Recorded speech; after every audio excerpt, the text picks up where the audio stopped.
Traders diary में स्वागत है आपका। नमस्कार, मैं हूं आशीष चतुर्वेदी और मेरे साथ है वरुण दुबे। सबसे पहले देख लीजिए, कल की भारी गिरावट के बाद एसजीएक्स निफ्टी हल्की सी बढ़त दिखा रहा है। बाकी के अन्य ग्लोबल संकेतों को कैसे डिकोड करना है, वरुण थोड़ी सी लाइट डालिए कि कैसे देखें आज के। देखिए, एक बाउंस बैक का दिन है, ये तो आपको साफ समझ में आ रहा है किस तरह से ग्लोबली अगर आप देखें तो खासकर एशियन मार्केट में अच्छा खासा कल के सेल ऑफ के बाद बाउंस बैक देखने मिल रहा है। तो ये तो तय है कि आज बाउंस बैक होना है एटलीस्ट फर्स्ट हाफ में।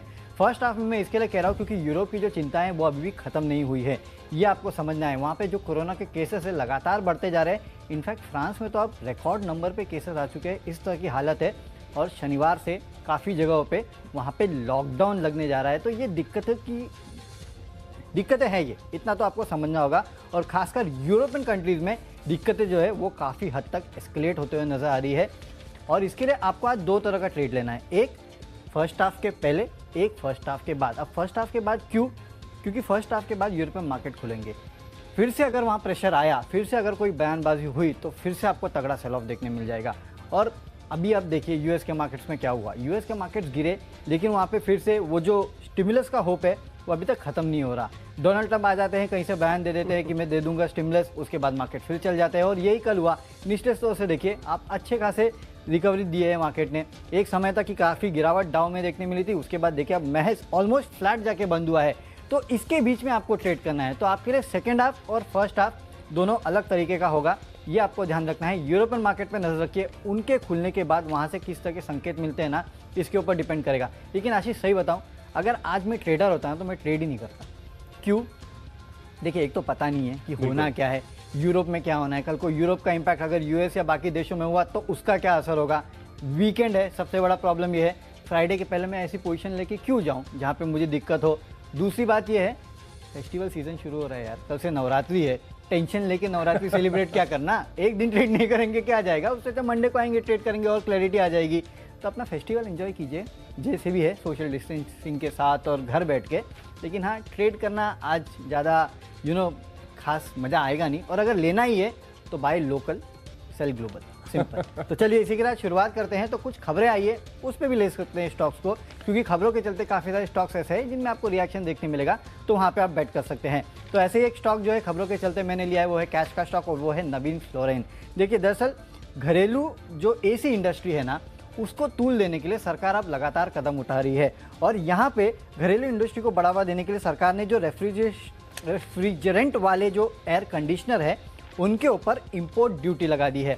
अब इसका इम्पैक्ट एक तो उन काउंटर्स पे पड़ेगा जो कि घर में एसी बनाते हैं, मेरे ख्याल से आपके टीम में वो ऑलरेडी है। लेकिन इसका असर उन काउंटर्स पे भी पड़ेगा जो ये रेफ्रिजरेंट्स बनाते हैं घर पे, क्योंकि अगर आप घरेलू एसी बनाएंगे ना तो आपको रेफ्रिजरेंट्स जो है वो भी घरेलू कंपनी से ही लेने पड़ेंगे। अगर ऐसा हो रहा है तो उसका सीधा इम्पैक्ट जो है वो इंडिया में जो घरेलू रेफ्रिजरेंट्स बनाते हैं उन पे आपको साफ देखने मिलेगा। और इसमें 3 स्टॉक्स है जो बनाते हैं एक्चुअली।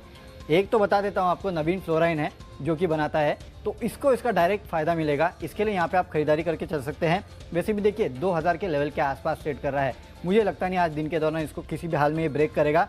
2080 के आसपास का लक्ष्य रखिए। इस खबर का सीधा फायदा जो है वो नवीन फ्लोराइन को होगा। आप कैश पे कहाँ बेट कर रहे हैं? देखिए, आपने खबर तो बहुत विस्तार में समझा दी, क्लैरिटी मिल गई है। और इसी के साथ आपने बता भी दिया कि मेरी लिस्ट में जो शामिल हैं वो है घरेलू जो कॉन्ट्रैक्ट मैन्युफैक्चरर्स हैं जो एसी बनाते हैं, वो मैंने अपनी लिस्ट में शामिल किए हैं। और कैश स्पेस में देखिए, कंफर्ट खरीदारी का वहीं है जहाँ पर खबर है, उसके अलावा कहीं खरीदारी करने में कंफर्ट नहीं आ रहा है फिलहाल। अंबर एंटरप्राइज ये स्टॉक मैंने चुना, और आप जानते हैं कि ये स्पेस मुझे काफ़ी ज़्यादा पसंद है। पूरे कॉन्ट्रैक्ट मैन्युफैक्चरिंग, इलेक्ट्रॉनिक्स के देखिए, एफएमईजी स्पेस देखिए, यहाँ पर ग्रोथ प्रोस्पेक्ट शानदार है। और सबसे बढ़िया बात कि सरकार जो है वो फोकस कर रही है कि इस इंडस्ट्री को कैसे बढ़ाया जाए। जो चाइना का सिग्निफिकेंट ग्लोबल मार्केट शेयर है उसमें से कुछ हम कैसे ग्रैब कर पाए, लगातार हम देखने की खबरें आ रही है, सरकार प्रयास कर रही है। अंबर एंटरप्राइज कॉन्ट्रैक्ट मैन्युफैक्चरिंग में एसी की खासतौर पर अगर आप देखें तो बड़ा नाम है, जिसके चलते मुझे लग रहा है कि दिन के दौरान बढ़िया तेजी यहां पर देखने को मिल सकती है। 2053 रुपए के लक्ष्य के लिए आप इसमें खरीदारी करेंगे, और 1990 रुपए का आपको जो एक स्टॉप लॉस है वो आपको जरूर लगाना। और वरुण, मैं फिर से रिपीट करना चाहूंगा आपकी इस बात को कि आज अगर आप ट्रेड कर रहे हैं तो स्टॉप लॉसेस को आपको बड़े स्ट्रैटेजिकली यूज करना होगा। एक बार स्टॉक आपके डायरेक्शन में मूव कर जाए तो अपनी कॉस्टिंग के पास स्टॉप लॉस को लाना ना भूलें। उसके बाद जैसे जैसे ट्रेड चलेगा आप अपने स्टॉप लॉसेस को ट्रेल करें। ऐसे कर पाएंगे तो आप अपने कैपिटल को प्रोटेक्ट करेंगे, नहीं तो फिर काफी ज्यादा रिस्की हो जाएगा।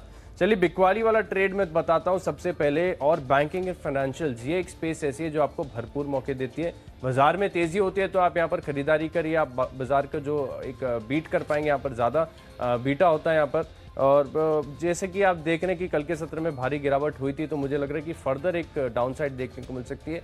और काफ़ी सारी जो एनबीएफसी स्टॉक्स हैं यहाँ पर आपको एक फ्रेश ब्रेकडाउन कल की गिरावट के बाद देखने को मिल रहा है। हाई बीटा स्टॉक है श्रीराम ट्रांसपोर्ट फाइनेंस, यहाँ पर फ्यूचर्स में आपको बिकवाली करनी है और मुझे लग रहा है कि बाजार आपको जरूर एसजीएक्स निफ्टी हल्की तेजी दिखा रहा है, लेकिन ऊपरी तरफ से टेक्निकली हमारे पास कोई खास ट्रिगर नहीं है। देखिए हालांकि एक देखें कि जो कल के सत्र में लॉन्ग अनवाइंडिंग के चलते बाजार में गिरावट देखने को मिली थी, आज उसका खतरा नहीं है, लेकिन सेंटीमेंट्स आप चारों तरफ से देख लीजिए, कमजोरियां कुछ अच्छा है नहीं फिलहाल बाजार में, जिसके चलते मुझे लग रहा है ऊपरी तरफ पर मिले तो स्टॉक को आप जरूर शॉर्ट करेंगे। 614 रुपए के लक्ष्य के लिए आपको यहाँ पर शॉर्ट पोजीशन लेनी है, 640 रुपए का स्टॉप लॉस लगाना है। ओके, फ्यूचर्स में मैं खरीदारी की सलाह दे रहा हूँ। इनफैक्ट स्टोरी तो हम आपको बता ही चुके हैं कि जैसे कि एसी को इंडिया में उसको काफ़ी बढ़ावा दिया जा रहा है, तो इंपोर्ट रोके जा रहे हैं, तो उसका फायदा एसआरएफ को भी होगा, क्योंकि ये भी एक कंपनी है जो कि रेफ्रिजरेंट्स बनाती है। फ्यूचर में ये स्टॉक है, इसके लिए मैं यहाँ पे फ्यूचर्स में बेट ले रहा हूँ, तो यहाँ पे आप खरीदारी करके चलिए। वैसे भी देखिए ये टेक्निकली काफ़ी स्ट्रॉन्ग नज़र आ रहा है। जो इसका QIP आया उसका प्राइस काफ़ी नीचे आया, उस दिन तो थोड़ा बहुत गिरा, उसके बाद भी थोड़ा गिरा, लेकिन ज़्यादा गिरावट इसमें देखने नहीं मिल रही है। दूसरी बात, आज देखिए इसकी बोर्ड की बैठक है जहाँ पे QIP का इशू प्राइस तय होना है। ये काफ़ी लोगों को पता है कि इशू प्राइस किस लेवल के आसपास आएगा, तो मेरे ख्याल से ये न्यूज़ काफ़ी हद तक फैक्टर्ड इन है। जो न्यूज़ फैक्टर्ड इन नहीं है वो ये है कि रेफ्रिजरेशंस बनाती है ये कंपनी, और उसका बड़ा फायदा जो है इस कंपनी को भी मिलेगा, जिस तरह से इंपोर्ट्स को कर्व किया जा रहा है। तो उसके चलते यहाँ पे खरीदारी करके चलिए 4540 के आसपास के लेवल जो है वो आपको आज इंट्राडे में देखने मिल सकते हैं। 4300 के आसपास आपको इस स्टॉक में एक स्टॉप लॉस भी रखना है। तो चलिए आप बढ़ते हैं ऑप्शंस के तरफ। तो ऑप्शंस में एक बिकवाली का कॉल मैं ले रहा हूँ और वो है ONGC। देखिए एक बात यहाँ साफ समझ में आ रही है कि ग्लोबली कोरोना वायरस के केसेस बढ़ रहे हैं और खासकर यूरोप में दबा के बढ़ रहे हैं। लॉकडाउन्स वहाँ शुरू हो चुके हैं, बाकी और कहाँ लॉकडाउन होंगे ये पता नहीं, क्योंकि अक्सर हमने देखा है ना आशीष, एक देश लॉकडाउन लगाता है ना तो उसके बाद दूसरा लगाता है, उसके बाद तीसरा लगाता है, धीरे धीरे करके सब रियलाइज़ करते हैं अरे यार लॉकडाउन लगा सकते हैं। तो ये जो सिलसिला है ना लॉकडाउन का, अगर आगे और चलता है ना तो इसके चलते जो कच्चा तेल है उसकी डिमांड काफ़ी हद तक कमज़ोर हो सकती है, ये आपको याद रखना है। इसके पहले हमने देखा था कि लॉकडाउन की वजह से किस तरह से कच्चे तेल की डिमांड में गिरावट आई थी। हो सकता है कि उस तरह की गिरावट आपको फिर देखने मिले। हालांकि कल जो है वो इन्वेंट्री के चलते थोड़ा बहुत संभल गया यूएस में इन्वेंट्री के चलते कच्चा तेल, लेकिन यहाँ पे अगर दिक्कतें हुई ना तो कच्चे तेल में आपको फिर से एक फ्री फॉल देखने मिल सकता है। अगर ऐसा होता है तो उसका सीधा असर जो है आपको ONGC और बाकी जितनी ऑयल एंड गैस की कंपनीज है उन पर देखने मिलेगा। ONGC 66 के आसपास ट्रेड कर रहा है। टेक्निकली अगर आप देखें ना तो ये लेवल थोड़ा सपोर्ट का है, लेकिन जो कच्चे तेल में गिरावट है वो शायद इस सपोर्ट को भी तोड़ देगा। इसके लिए पुट ऑप्शन में आप खरीद सकते हैं 67 का, यहाँ पे 3.42 के आसपास का लक्ष्य रखिए, 2.6 का एक स्टॉप लॉस रखना है। कच्चे तेल की गिरावट का इंपैक्ट आपको ONGC पे देखने मिलेगा। देखिए ऑप्शंस के जरिए मैं भी बिकवाली करना चाहूँगा और इंडेक्स हैवीवेट रिलायंस इंडस्ट्रीज, यहाँ पर आपको शॉर्ट पोजीशन लेनी है, क्योंकि चार्ट पैटर्न्स को आप देखिए बाजार के मुकाबले कहीं ज़्यादा अच्छी खासी तेजी स्टॉक में देखने को मिली है। अब ऊपरी तरफ जो स्टॉक है ऐसा लग रहा है कि अटक चुका है। अब दो सिनेरियो हो सकते हैं, या तो ये स्टॉक रेंज में अटका रहेगा, जो निचला सपोर्ट है यहाँ से एक बाउंस देखने को मिलेगा, स्टॉक अपनी रैली फिर से कंटिन्यू करेगा, या फिर बाजार की वीकनेस के साथ यहाँ पर भी आपको गिरावट देखने को मिल सकती है। सेंटिमेंट्स के लिहाज से मैं बेट कर रहा हूं कि आपको बाजार में गिरावट देखने को मिलेगी, जिसके चलते आप रिलायंस इंडस्ट्रीज का 2200 का जो पुट ऑप्शन है यहां पर खरीदारी कर सकते हैं। और मुझे लग रहा है कि दिन के दौरान यहां पर करीब 80 रुपए तक के लक्ष्य आपको देखने को मिल सकते हैं। 53 रुपए का जो स्टॉप लॉस है वो स्ट्रिक्टली फॉलो करना होगा। तो ऑयल एंड गैस में आज बेसिकली हम बिकवाली कर रहे हैं। लिस्ट को आगे बढ़ाते हैं, अगली कैटेगरी है टेक्नोपिक, और इस कैटेगरी में भी मैं बिकवाली करना चाहूंगा। स्टॉक मैंने चुना है DLF।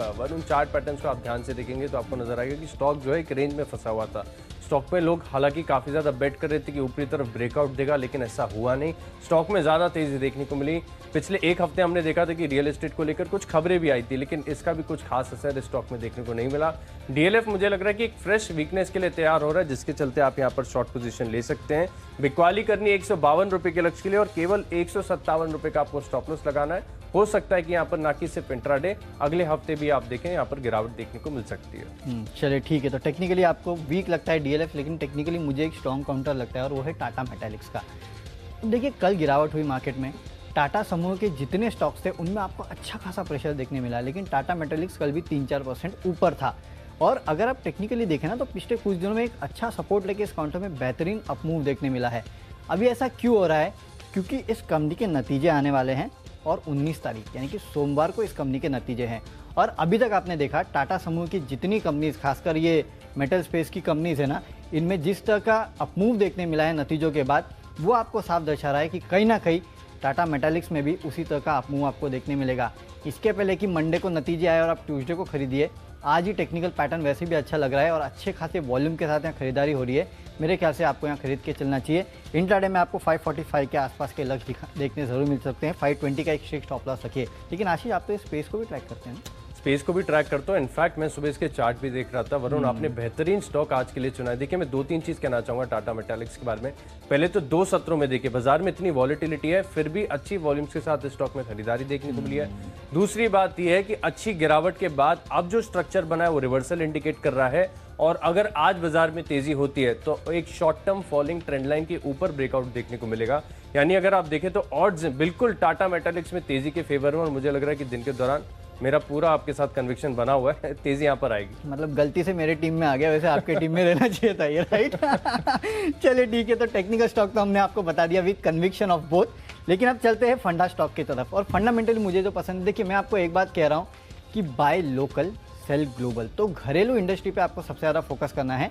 और इस स्पेस में अगर आप देखें ना, घरेलू में अगर कहीं आपको फोकस करना है, सबसे अच्छा बेट होता है एफएमसीजी। एफएमसीजी में कहीं ना कहीं एक्सपोजर लेके चलिए।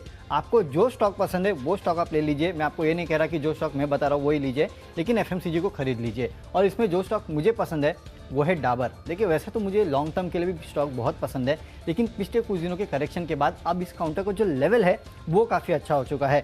517 518 के आसपास एक काउंटर ट्रेड कर रहा है। मेरे ख्याल से यहाँ आज आपको इंट्राडे में अच्छा खासा अपमूव देखने मिलेगा। वैसे भी कल आप देखिए सेकेंड हाफ में जब मार्केट में प्रेशर आ रहा था ना, तो ये स्टॉक हरे निशान में था। कहीं ना कहीं लोग भी ये समझते हैं कि अगर मार्केट में गिरावट आएगी तो सबसे सेफ जगह जहां आप छुप सकते हैं या फिर जहां आप खरीदारी करके चल सकते हैं, जहां पे गिरावट एटलीस्ट नहीं आएगी, वो एक एफएमसीजी स्पेस होता है। और वैसे भी घरेलू पे मैं आपको फोकस करने की बात कर रहा हूँ। इसके लिए हो सकता है आप HUL खरीदिए, हो सकता है आप मेरिको खरीदिए, इमामी खरीदिए, लेकिन लेवल्स के हिसाब से जो मुझे पसंद आ रहा है वो डाबर है। इसके लिए आप यहाँ खरीदारी करके चल सकते हैं। 530 के इंट्राडे लेवल के लिए 510 के आसपास आप एक स्टॉप लॉस रख लीजिएगा। देखिए, फंडामेंटली मैंने जो स्टॉक चुना है वो नो ब्रेनर है, लेकिन सबसे पहले एक हिदायत मैं दे दूं कि स्टॉक जो है एफएनओ बैन में है, इसलिए कैश स्पेस में जो भी रणनीति बनानी है आपको खरीदारी करनी होगी माइंड ट्री के अंदर। नतीजे आए, सबको पता है, नतीजे दमदार देखने को मिले। मुनाफा का जो कामकाजी मार्जिन का जो अनुमान था हमारा करीब 15% था, 17% इन्होंने रिपोर्ट किए हैं। एबिट देखिए करीब 300 करोड़ का अनुमान था, 333 दर्ज किया है। मुनाफे में 233 करोड़ का अनुमान था, 254 करोड़ इन्होंने मुनाफा दर्ज किया है। और हर हाल में अगर आप देखें तो टॉप टू बॉटम नतीजे काफ़ी बढ़िया देखने को मिले हैं। साथ ही साथ दूसरी भी कुछ चीज़ें, 7.5 रुपये प्रति शेयर का डिविडेंड का ऐलान किया है इन्होंने। 1 जनवरी 2021 से सैलरी इंक्रीमेंट देंगे, जो कि स्ट्रेंथ दिखा रहा है कि कंपनी के पास कैश पोजीशन बढ़िया है। फंडामेंटली बेहतर स्टॉक है और टेक्निकल्स भी तो आप देख रहे हैं कि यहाँ पर स्टॉक में बढ़िया तेजी देखने को मिली। खरीदारी का कंफर्ट स्टॉक में इसके लिए बना हुआ है क्योंकि पिछले कुछ दिनों में अगर आप देखें तो स्टॉक ने अच्छा करेक्शन भी दिया ऊपरी तरफ से। कल भी मुझे लग रहा है कि हल्की सी गिरावट स्टॉक में देखने को मिली थी, तो यहाँ पर एक खरीदारी का कंफर्ट है। एटलीस्ट मैं मान रहा हूँ कि जब बाजार ओपन होगा तब यहाँ से 3 से 3.5% की जो तेजी है वो आपको देखने को मिल सकती है। हालांकि आईटी स्टॉक्स का अब तक ट्रैक रिकॉर्ड ये रहा है कि ऊपर खुल रहे हैं और वहाँ से गिरावट देखने को मिल रही है क्योंकि काफ़ी ज़्यादा फैक्टर्ड इन है नतीजे। इसके लिए आज जो मैंने आपको शुरुआत में रणनीति बताई कि स्टॉक जैसे ही आपके फेवर में जाए कॉस्ट के ऊपर अपना स्टॉप लॉस ले आइए, फर्दर ट्रेल करिए, नहीं तो फिर हो सकता है कि यहाँ पर दिन के दौरान आपको तेज उतार चढ़ाव देखने को मिले। माइंट्री कल भी देखिए आप यहाँ पर काफ़ी ज़्यादा गिरावट देखने को मिली थी, इसके ही चलते मैं बोल रहा हूँ कि यहाँ पर खरीदारी करनी है। लक्ष्य होगा करीब 1470 रुपये का और स्टॉप लॉस आपको लगाना है सिर्फ 25 रुपये नीचे 1400 रुपये का। वैसे भी बैन में और काफ़ी शॉर्ट बन चुके हैं, तो शॉर्ट कवरिंग तो बनेगी इसमें। Exactly. इतना तो पक्का है डेफिनेटली। तो शॉर्ट कवरिंग को आपको प्ले करने के लिए कैश का स्टॉक अच्छा है, कैश में खरीदिएगा, शॉर्ट कवरिंग को भी प्ले कर लेंगे, राइट? और नतीजे इतने अच्छा हैं, इसके डर में शॉर्ट कवरिंग होगी, इतना तो पक्का है आज। इनफैक्ट इतनी कल गिरावट देखने को मिली है तो मुझे लग रहा है कि माइंट्री कंपनी के लिहाज से भी देखें, और इनफैक्ट इतनी तेजी थी। और वरुण, आपने तो पिछले कुछ हफ्तों में काफी बार स्टॉक को रिकमेंड भी किया, उसके बाद अच्छी तेजी स्टॉक में देखने को मिली थी। अब चलते हैं इन्वेस्टमेंट पिक की तरफ, और आज जो है भारी भरकम स्टॉक है। आमतौर पर जब मैं इस कैटेगरी में स्टॉक लेके आता हूँ, small cap, mid cap, 1000-2000 crore के मार्केट कैप की कंपनीज जिनमें ग्रोथ प्रोस्पेक्ट्स शानदार होते हैं, लेकिन इस बार मैं थोड़ा सा महंगा स्टॉक लेके आऊँ। ऐसा स्टॉक जो भाव से महंगा है लेकिन ट्रैक रिकॉर्ड शानदार है। Compounding machine, Sanofi India, MNC pharma company, यहाँ पर आपको खरीदारी करनी है। देखिए भाव देके विचलित ना होना। आप जब स्क्रीन पे इसका भाव देखेंगे तो आपको लगेगा कि स्टॉक कितना महंगा है। यहाँ पर देखिए करीब 8,800 रुपये के आसपास का जो है 8,000 के आसपास का स्तर है। खरीदारी करने में थोड़ा सा संकोच होगा, लेकिन स्टॉक वैल्यूएशन के लिहाज से मैं बता रहा हूँ कि आपको काफ़ी ज़्यादा सस्ता है। क्योंकि अगर आप विदेशी एमएनसी कंपनी जो है फार्मास्यूटिकल स्पेस में इनसे कंपैरिजन करके देखेंगे तो वैल्यूएशन आपको डिस्काउंट पे नजर आएंगे। एबिट से कंपैरिजन करके देखिए 52 के पीई पर है। एस्ट्राजेनेका कहां से कहां आ गया, हम आपको 1700 रुपए के स्तर के आसपास बताते थे, अब यहाँ पे कितनी तेजी देखने को मिल गई। 154 के पीई पे है, नोवार्टिस 114 पे है, और कितने सारे स्टॉक्स आप देखिए एमएनसी फार्मा कंपनीज है जहां पर हायर मल्टीपल्स देखने को मिलते हैं। लेकिन स्टॉक में शानदार चीज मुझे क्या लगती है, एक तो चार्ट पैटर्न रॉकेट की तरह है, जब से लिस्ट हुआ है तब से एकदम कंटिन्यूस तेजी स्टॉक में देखने को मिली है। लेकिन रिटर्न रेशियोज इससे भी ज्यादा शानदार है। कंपाउंडिंग मशीन में इसके लिए इसलिए कह रहा हूं क्योंकि आप देखिए सेल्स में ऑलमोस्ट 9 से लेकर 12% तेजी का ट्रैक रिकॉर्ड है। 5 साल में अगर आप मुनाफे की ग्रोथ देखें तो 18% CAGR रही है। 17 से लेकर 19% का रिटर्न ऑन इक्विटी है। 17% अगर आपको स्टॉक कोई रिटर्न देता है कंपाउंडिंग के हिसाब से तो ऑलमोस्ट 3-3.5 साल में आपका पैसा जो है दुगना हो जाता है, जिसके चलते मुझे लग रहा है कि यहाँ पर आपको बेट करना चाहिए। और सनोफी महंगा नहीं है, केवल 38 के पी पर मिल रहा है, जिसके चलते मैं मान रहा हूँ कि स्टॉक आपको बहुत जल्द 9,200 रुपये तक के स्तर दिखाएगा। खरीदारी करनी है, भाव से विचलित नहीं होना।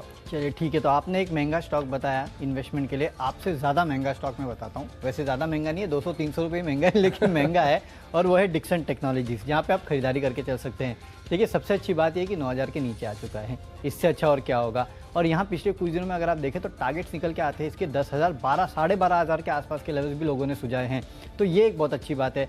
और देखिए वैसे भी आप देखिए कि किस तरीके से सरकार लगातार जो आत्मनिर्भर भारत के ऊपर फोकस कर रही है, लगातार अगर आप देखें तो जो भी चीज़ इंपोर्ट हो रही है ना उसके ऊपर ड्यूटी लगाई जा रही है। तो कहीं ना कहीं ये आप समझ लीजिए कि डोमेस्टिक मैन्युफैक्चरिंग को बहुत बड़ा टूल के लिए सरकार पूरी तरह से तैयार है, और इसमें आगे आपको और काफ़ी सारे बड़े ऐलान जो है वो देखने मिलेंगे। इनफैक्ट आज जो आया है एसी के लिए, नो डाउट डिक्सन का उससे कोई डायरेक्ट रिलेशन नहीं है, लेकिन एक बात है कि उसका इम्पैक्ट जो है वो भी आपको डिक्सन पे देखने मिलेगा। और कल से एक बात और याद रखिए, जो फेस्टिवल सेल्स है ना वो शुरू हो रही है, भले अमेजॉन हो, फ्लिपकार्ट की तो मेरे ख्याल से शुरू भी हो गई है, मिंत्रा पे आपको सेल देखने मिलेगी। फ्लिपकार्ट की देखिए हमारे डायरेक्टर साहब बता रहे हैं कि आज से इनफैक्ट शुरू भी हो चुकी है।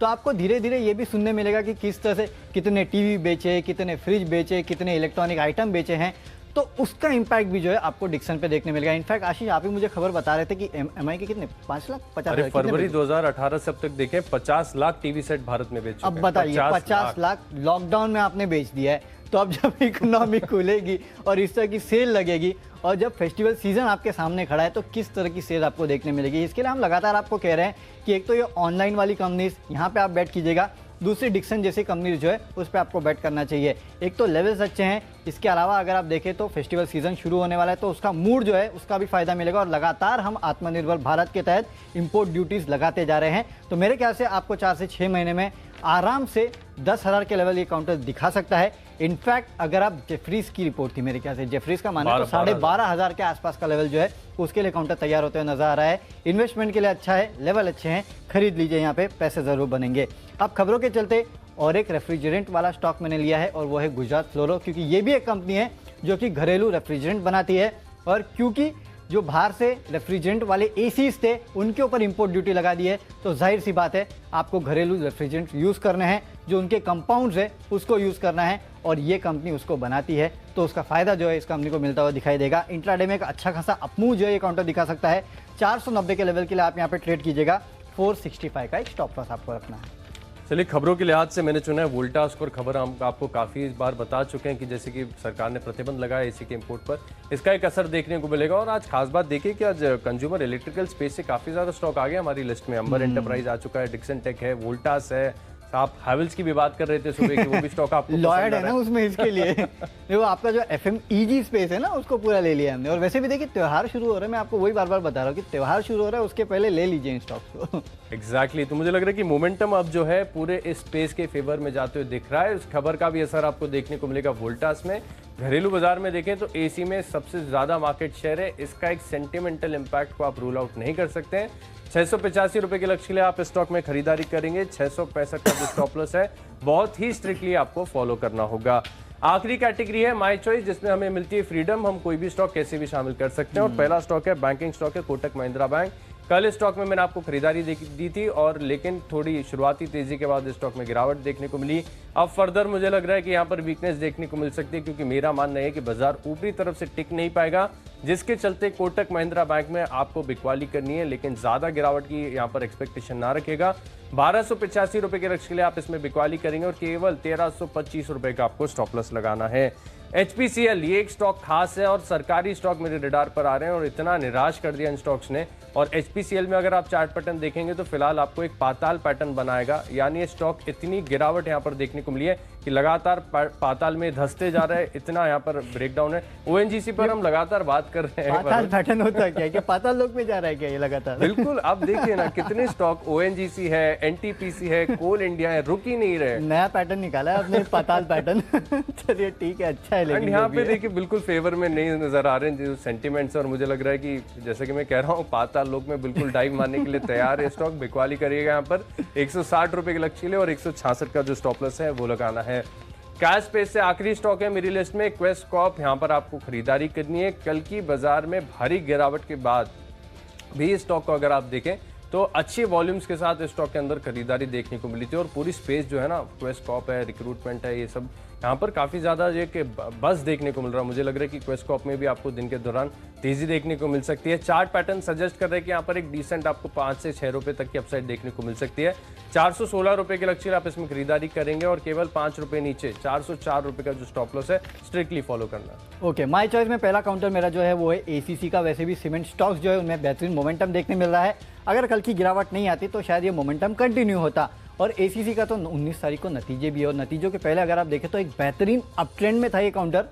कल क्योंकि गिरावट आ गई तो इसमें भी जरूर है मुनाफा वसूली हुई है, लेकिन मुझे लगता है कि नतीजों के पहले आपको इस स्टॉक को भी खरीद लेना चाहिए, क्योंकि जो चार्ट पैटर्न है वो इसका साफ सजेस्ट कर रहा है कि नतीजों के पहले ज़बरदस्त बाइंग इस काउंटर में देखने मिल रही है। कल को अगर आप छोड़ दे तो फिर से आज एक अप मूव देखने मिल सकता है आपको। 1590 के आसपास के टारगेट के लिए आज यहाँ अप्रोच कीजिएगा। 1500 का एक स्टॉप लॉस आपको रखना है। माई चॉइस में 2 बिकवाली के स्टॉक्स भी मैं दे रहा हूँ। फ्यूचर में बिकवाली करना, लेकिन देखिए बिकवाली सबसे पहले तो स्टॉप लॉस रखना है दिन के दौरान, और जो बिकवाली आएगी ना खासकर इन स्टॉक्स में सेकेंड हाफ में आएगी, क्योंकि दोनों जो है यूरोप एक्सपोजर वाले काउंटर्स है। एक तो मदरसन सुमी, मैंने आपको पिछले कुछ दिनों में ही बताया था मदरसन सुमी और टाटा मोटर्स किस तरह का फ्री फॉल इन काउंटर्स में देखने मिल रहा है।